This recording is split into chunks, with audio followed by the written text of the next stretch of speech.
इस जीवन को जीने की क्षमता प्राकृतिक रूप से आती है। हमारी पांचों ज्ञानेंद्रियों द्वारा जो कुछ भी समझा जाता है वो ज्ञान कहलाता है। देखने, सुनने, छूने, चखने और सूंघने द्वारा जो ग्रहण नहीं किया जा सकता लेकिन जिसका बोध किया जा सकता है उसे विशेष ज्ञान यानी विज्ञान कहा जाता है। इसी आधुनिक विज्ञान ने यह प्रमाणित किया है कि इस सृष्टि में सब कुछ शून्यता से आता है और वापस शून्य में ही चला जाता है। व्यापक शून्यता ही अस्तित्व का आधार और ब्रह्मांड का मूलभूत गुण है। अरबों विशाल तारामंडल इस व्यापक शून्यता में बस एक तिन के समान है। इस अस्तित्व का आधार और संपूर्ण ब्रह्मांड का मौलिक गुण एक विराट शून्यता है। इस शून्यता में सम्मुख आकाश गंगाएं केवल छोटी मोटी गतिविधियां हैं। इसके अलावा सब एक खालीपन है जिसे शिव के नाम से जाना जाता है। शिव ही सत्य है, शिव ही सुंदर है, शिव से ही सृष्टि है, शिव ही वो गर्भ है जिसमें सब जन्म लेता है और वे ही वो गुमनामी हैं जिनमें सब कुछ फिर से समा जाता है।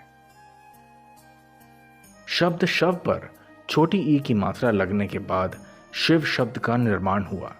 ये संस्कृत भाषा का शब्द है जिसमें शिव का अर्थ है पापों का नाश करने वाला और व का अर्थ है देने वाला, जिस कारणवश इस शब्द का अर्थ कल्याणकारी माना गया है।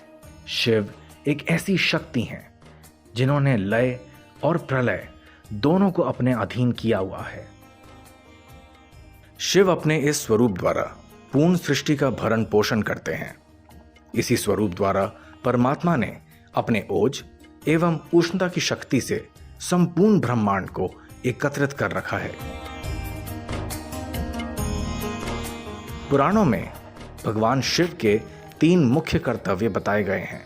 सतयुगी संसार की स्थापना करना, दैवीय संसार का पालन करना और पतित संसार का विनाश करना। ये तीनों कर्तव्य भगवान शिव 3 प्रमुख देवताओं ब्रह्मा, विष्णु और शंकर के द्वारा करवाते हैं। इसीलिए इन्हें त्रिमूर्ति भी कहा जाता है। भगवान शिव जन्म मरण के चक्र या बंधनों से मुक्त हैं, जबकि शंकर साकारी देवता हैं। भगवान शंकर को आदिदेव महादेव भी कहा जाता है। यदि किसी का बचपन है तो निश्चित ही जन्म भी होगा और अंत भी। विष्णु पुराण में शिव के बाल रूप का वर्णन मिलता है। इस कथा के अनुसार जब पृथ्वी, आकाश और पाताल समेत पूरा ब्रह्मांड जलमग्न था तब ब्रह्मा, विष्णु और महेश के अलावा कोई भी देव या प्राणी नहीं था। तब केवल विष्णु ही जल सतह पर अपने शेषनाग पर लेटे नजर आ रहे थे। तब उनकी नाभि से कमल नाल पर ब्रह्मा प्रकट हुए। ब्रह्मा विष्णु जब सृष्टि के संबंध में बातें कर रहे थे तो शिव प्रकट हुए। ब्रह्मा उन्हें नहीं पहचान पाए। तब शिव के रूठ जाने के भय से भगवान विष्णु ने दिव्य दृष्टि प्रदान कर ब्रह्मा को शिव की याद दिलाई। ब्रह्मा को अपनी त्रुटि का एहसास हुआ और शिव से क्षमा मांगते हुए उन्होंने उनसे अपने पुत्र के रूप में पैदा होने का आशीर्वाद मांगा। शिव ने ब्रह्मा की प्रार्थना को स्वीकार करते हुए उन्हें यह आशीर्वाद प्रदान किया। कालांतर में विष्णु के कान के मैल से पैदा हुए मधुकैटभ राक्षसों के वध के बाद जब ब्रह्मा ने सृष्टि की रचना आरंभ की तो उन्हें एक बच्चे की आवश्यकता हुई और तब उन्हें भगवान शिव का आशीर्वाद ध्यान आया। अतः ब्रह्मा ने तपस्या की। तब अचानक उनकी गोद में एक रोते हुए बालक शिव प्रकट हुए। ब्रह्मा ने बच्चे से रोने का कारण पूछा तो बच्चे ने बड़ी निर्मलता से जवाब दिया कि उसका नाम ब्रह्मा नहीं है, इसलिए वह रो रहा है। तब ब्रह्मा ने शिव का नाम रखा रुद्र, जिसका अर्थ होता है रुदन करने वाला या रोने वाला। बालक रूपी शिव तब भी चुप नहीं हुए, इसलिए ब्रह्मा ने उन्हें दूसरा नाम दिया, पर शिव को वो नाम भी पसंद नहीं आया।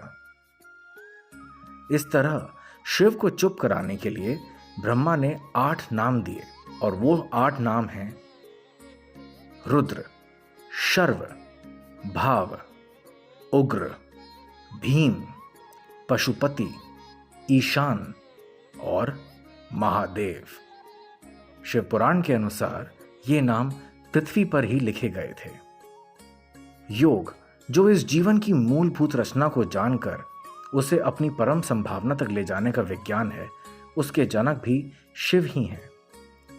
और शिव इस विज्ञान के सबसे प्रथम योगी हैं। महादेव एक बार ध्यान में बैठ जाएं तो उनके ध्यान को कोई भंग नहीं कर सकता। शिव का यही ध्यान सभी को जीवन पर नियंत्रण रखना सिखाता है।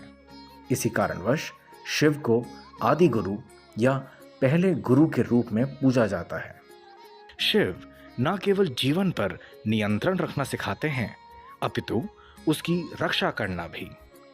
ऐसा माना जाता है कि भगवान शिव ने स्वयं कलरीपयट्टू नाम युद्ध कला विकसित की थी। नंदी भगवान शिव के प्रिय और हमेशा उनके स्वयं रहने वाले इस युद्ध कला के पहले शिष्य थे और भगवान परशुराम की भी यही युद्ध कला है। इसी युद्ध कला को दक्षिण भारत के लोगों ने सीखा। आज भी इस युद्ध कला का प्रातःकाल अभ्यास करते समय भगवान शिव की मूर्ति की आराधना करी जाती है। वैसे तो भगवान शिव की आराधना प्रतिदिन की जाती है, परंतु कुछ ऐसे दिन भी हैं जो भगवान शिव को अति प्रिय हैं। जैसे सोमवार। सोमवार को चंद्रमा ने भगवान शिव की पूजा कर एक निरोगी काया प्राप्त करी। इस दिन शिव की आराधना करने से चंद्रदेव भी प्रसन्न होते हैं। ब्रह्म से रुद्र के रूप में अवतरण के दिन को महाशिवरात्रि के रूप में मनाया जाता है और हर मास की कृष्ण पक्ष की चतुर्दशी को शिवरात्रि मनाई जाती है। परंतु फाल्गुन मास की कृष्ण चतुर्दशी वाली शिवरात्रि को महाशिवरात्रि के रूप में मनाया जाता है। शिवरात्रि को जो है भगवान को साल में एक बार महाशिवरात्रि आती है, महीने में एक बार मास शिवरात्रि आती है। इस दिन व्रत लेने से, दान करने से, पुण्य करने से अक्षय पुण्य की प्राप्ति होती है। शिवरात्रि को रात्रि के 4 पहरों में भगवान शंकर की पूजन किया जाता है, अभिषेक किया जाता है और रुद्राभिषेक किया जाता है। कई प्रकार से, कोई नमक चमक करता, कोई साधारण लघु रुद्र करता, कोई महारुद्र करता, अनेक प्रकार से लोग उपासना करते हैं। महाशिवरात्रि की विशेष पूजा रात्रि के 4 अलग अलग प्रहरों में होती है। शिवलिंग को रात्रि के प्रथम प्रहर में दूध, दूसरे प्रहर में दही, तीसरे प्रहर में घृत और चौथे प्रहर में मधु यानी शहद से स्नान कराना चाहिए। चारों प्रहर में शिवलिंग स्नान के लिए अलग मंत्र हैं, जिसमें प्रथम प्रहर के लिए मंत्र है ओम ईशानाय नमः, दूसरे प्रहर के लिए ओम अघोराय नमः, तीसरे प्रहर के लिए ओम वामदेवाय नमः और चौथे प्रहर के लिए मंत्र है ओम सघोजाताय नमः। यहाँ पर शिवरात्रि पर 4 पहर की आरती होती है, रात को 10 बजे, 12 बजे, 2 बजे और 4 बजे।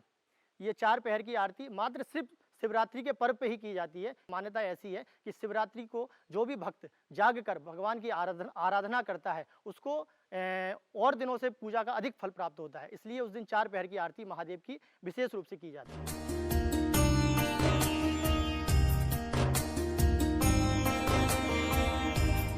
महाशिवरात्रि का महापर्व शिव के दिव्य अवतरण का मंगल सूचक पर्व है।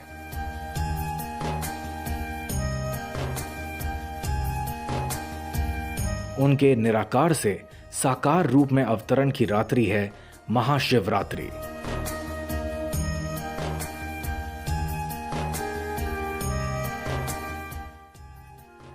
भगवान शिव की पूजा आराधना और विशेष कृपा पाने के लिए महाशिवरात्रि के महापर्व का एक विशेष महत्व होता है। वो हमें काम, क्रोध, लोभ, मोह, मत्सर आदि विकारों से मुक्त कर परम शांति और ऐश्वर्य प्रदान करते हैं। ओम नमः शिवाय।